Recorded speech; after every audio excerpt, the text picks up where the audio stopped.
పర్లేదు ఉన్నాయి ఇలా మైకులు ఉన్నాయి కదా. ఇప్పుడు మీడియా మిత్రులు మీరు అందరూ పొద్దుట నుంచి ఉన్నారు ఇక్కడ. ఎట్లయితే ఇవాళ మనం ఈ కార్యక్రమం మొదలు పెట్టుకున్నాము, మనదంతా మోడీ కుటుంబం. చిన్న చిన్న సమస్యల కాడికెళ్ళి అంతా ఏమి పెద్ద సమస్యల దాకా సమాజంలో ఒక చర్చా కార్యక్రమం లాగా, చాయ్ పే చర్చ లాగా కార్యక్రమం మొదలు పెట్టుకున్నాం. ఇందులో పసుపు, వరి, కూరగాయల మీద ఏమేమి ఇబ్బందులు ఉన్నాయి ఇవన్నీ కూడా మీరు విన్నారు. ఫైనల్గా ఇప్పుడే మీ ముందరనే డిస్కషన్ అయింది.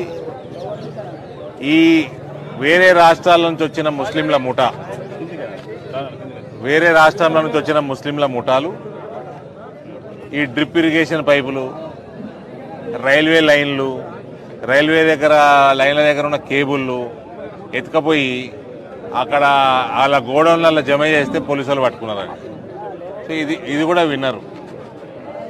ఇదే కాంగ్రెస్ వాళ్ళు ఇటువంటి వాళ్ళకి, రోహింగ్యాలకి, బంగ్లాదేశ్కి వెళ్ళి వచ్చేటోళ్ళకి పౌరసత్వాలు ఇవ్వమంటున్నారు కాంగ్రెస్ వాళ్ళు.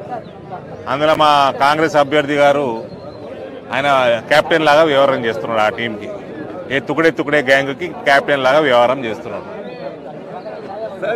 సో మీరే విన్నారు కదండి, ఇప్పుడు ప్రజలు చెప్తుంటే మీరే విన్నారు కదా. అంటే ఇటువంటి అన్నీ కూడా ఓటు బ్యాంకు రాజకీయాలకి మన ఇళ్లలో అయితే దొంగతనాలు చేయించుకోలేం కదా, మన పొలాలలో. ఇవన్నీ అరికట్టాలా, స్ట్రిక్ట్గా సిఏఏ ఇంప్లిమెంట్ కావాలా, ఎన్ఆర్సీ ఇంప్లిమెంట్ కావాలా. ఉత్తమ్ కుమార్ రెడ్డి ఏమో మేము ఇక్కడ కానీయము అంటాడు. ఆయన రాజ్యాంగంలో ఉన్నది, పార్లమెంట్ పాస్ చేసిన బిల్లు ఇలా కానీయడం అంటాడు. ఇటువంటి దౌర్భాగ్య పరిస్థితుల్లో కాంగ్రెస్ ప్రభుత్వం ఉన్నది ఇక్కడ. అదే కాకుండా ఒక మంచి కార్యక్రమం ఇవాళ చేసినాము. చిన్న చిన్న సమస్యలు గ్రామాలలో, వ్యవసాయానికి సంబంధించి, ఇతర సమస్యలు, ధరణికి రెవెన్యూకి సంబంధించి ఇవన్నీ కూడా దృష్టికి తీసుకొస్తా ఉన్నారు. కాబట్టి చాలా మంచిగా జరిగింది కార్యక్రమం, సక్సెస్ఫుల్గా జరుగుతుంది. ఈ కార్యక్రమం మేము ఇంకా కొనసాగిస్తాం. ఈ ఎలక్షన్ టైంలో కొన్ని తెలియని విషయాలు కూడా తెలుస్తూ ఉన్నాయి. Thank you.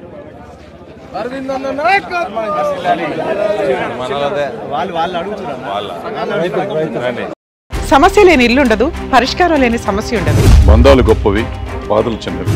మీ సమస్యని మేము పరిష్కరిస్తాం. రండి మాట్లాడుకుందాం.